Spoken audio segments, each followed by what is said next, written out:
Today I want to talk about scene writing. So for a long time, this was something I really didn't understand and knew it was something that I needed to figure out more about. Like, how do you write an effective scene? I had heard that scenes have a structure all to themselves. And so what is that? What does that look like? How do you write an effective scene and a scene that carries the story forward?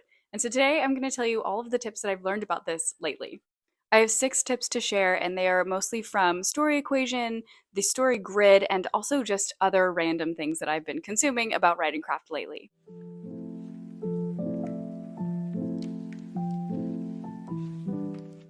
Tip number 1 is to cut connective tissue. A scene needs to have a beginning, a middle, and an end.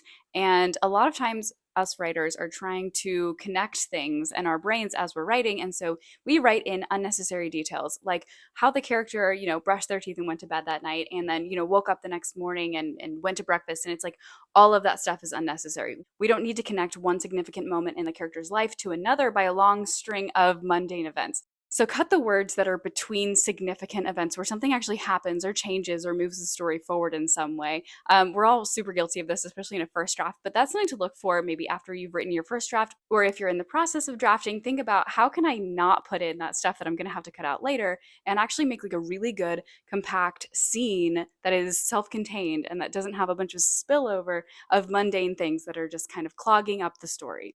Tip number 2 is to make sure every single scene matters. And what mattering means to a story is fulfilling one of these 3 things. This is from the Story Equation, and I think this really rings true. So those 3 things are: 1, moves the plot forward; number 2, develops character in a significant way that is different from all the development that's been done before, so in a new way; and number 3 is revealing significant information.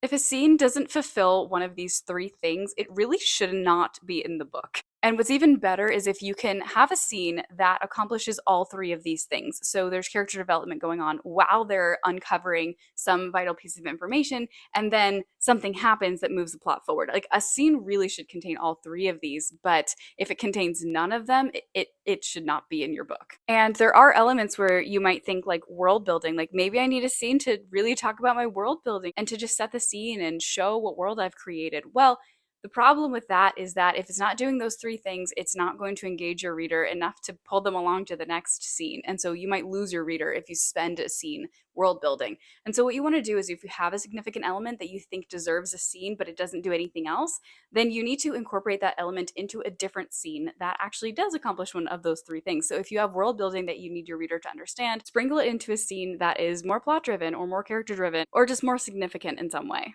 The next 2 tips are going to be directly from the Story Grid, and I think the Story Grid, one of the best things about reading through that was how it develops my idea of what a scene is. So if you're curious about scene writing specifically, the Story Grid definitely has a lot of information there, so you could use that as a resource. I'm cherry picking the 2 things that I thought were the most useful for building scenes that came from the Story Grid.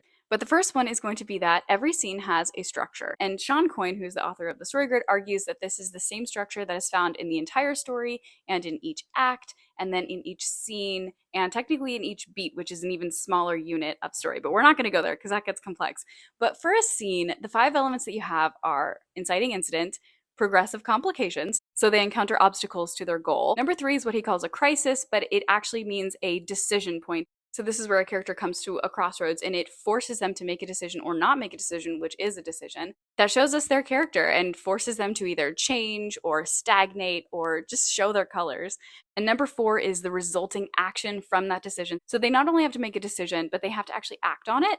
And sometimes that act can actually be different from the decision that they make, which is really interesting. So maybe they're too cowardly to actually go with the decision that they've made. And then, of course, that action is propelling the story forward. That's plot material right there. And then the 5th thing that you need is a resolution. In a scene, you're not going to have like a whole huge sequence of resolution, especially if maybe you want to end it on a cliffhanger or something like that. So not every single one of these is 100% necessary to every single scene, but we have to ask the question, like with the inciting incident, like basically, why do we need to see this scene? Why should we care about this moment? That's the inciting incident. And then progressive complications, like if nothing is an obstacle to the character and they just do what they want and are successful in a scene, then there's no tension, there's no conflict, like we're not hooked. So that needs to be there. Decision point is really, really crucial to character agency and making sure that the character is developing. And then the action is moving the plot forward.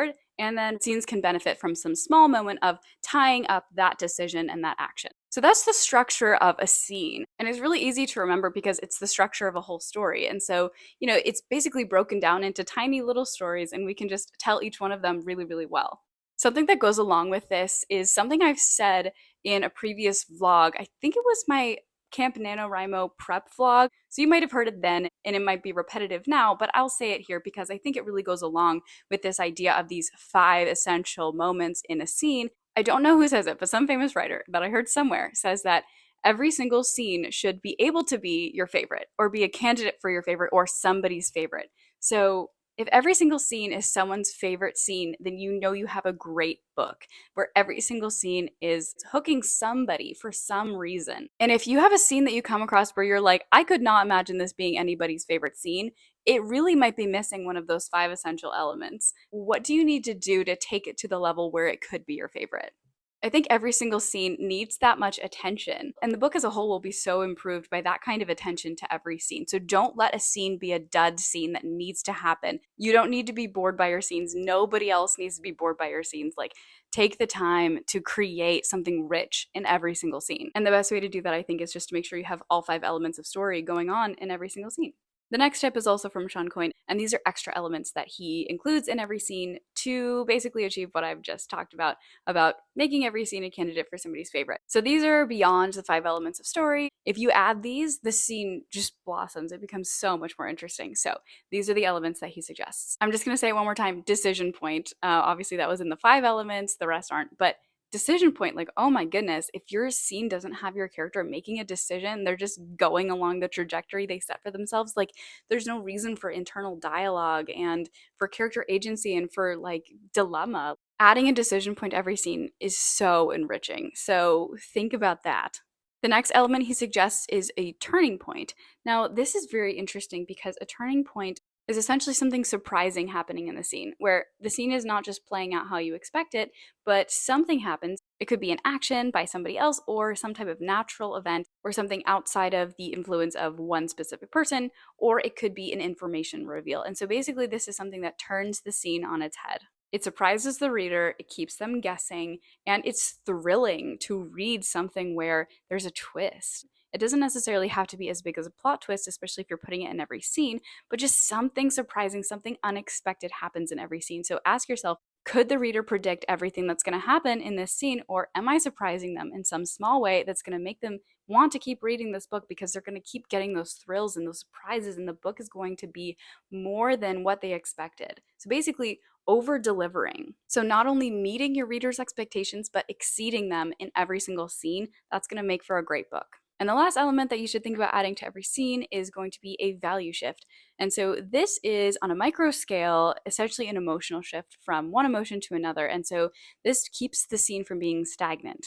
And this is from the character's perspective. And so from their perspective, how are things going? Did it start out positive and they started hopeful, and then their plans absolutely crashed and now they're like desperate or angry? Or if it starts out negative and the scene flips and it becomes positive at the end of it, that's what you want to see in every scene, is an emotional shift, some type of progression, because progression and shifting of the emotional state, or just the state of the world or the state of the character's life, is going to create transformation in the long term. And that's what a book is about, really, is character transformation. And all of these things are helping to create a sense of forward movement, of progress through the book. On every page, you want to move the book forward, and this is one of those ways of doing that. Moving past Sean Coyne, 2 more elements that should be in every single scene and every single character interaction are tension and conflict. So conflict, of course, is something coming in the way of a goal. And so this is really important because this means that the character can't just get what they want. They have to go over hurdles to get it. And so throughout the book, there is supposed to be a lot of conflict, and a main conflict that stops them from achieving their goal, and they have to take steps to overcome it. But in every single scene, what is the small step that stops them from getting their immediate goal in that scene? There needs to be conflict. There needs to be something stopping them, something that's an issue that they have to get over. And so this basically means, like, make the book hard for your character. Don't let them just have an easy go of it. Force them to be frustrated and to problem solve and to come up with new solutions. And through conflict, we also see characters having to change in order to counter conflict that is just not working when they encounter it the way that they've always been. And so conflict is a vehicle again for transformation. And so keep your conflict high. Tension is really adjacent to conflict. In the actual definition of tension, it's being stretched tight. And so the character is not allowed to relax. There is an immediate issue to encounter. And not every single moment of your book needs to be tense or tight, or the characters need to be scrambling. Like, you definitely need to have moments of lower tension, especially like deep character moments. But in general, the rule is that you need tension in every single scene. Conflict breeds tension, immediate conflict, as well as overall conflict raise tension. Tension keeps readers reading. And my final tip, which comes, I believe, from intuitive editing: start a scene with tension and to end a scene with suspense. So essentially, everything I was just saying about tension is really, really important for immediately hooking your reader and keeping them reading throughout a scene and keep their eyes glued to the page. But then suspense comes in, and that's a different element that's going to come in at the end of a scene. And so suspense is unanswered questions. As the scene progresses, you introduce an unanswered question or you bring up one and you make it pressing. And so the reader wants to know the answer to this question. And if you have that at the end of a scene, that's going to propel them to the next scene, where then they're going to get hooked by the tension. And you see this is a revolving door that keeps a reader reading through your book. Tension and suspense go hand in hand as tools that will let your reader enjoy the story and also just really be invested and want to see what's going to happen next. Those are my tips for scene writing that I have learned lately and felt have really, really benefited my writing and my story. And I can feel every single scene becoming its own unit of interest and intrigue and excitement that's hooking me. And so I'm asking myself these questions and seeing how these elements can help every single scene be a candidate for my favorite. I hope this helps you think a little bit deeper about your scenes and to write better scenes. If you enjoyed this video, give it a like down below, and also subscribe to see more writing craft videos and tips from me. Thanks so much for watching, and I will see you in the next video. Bye.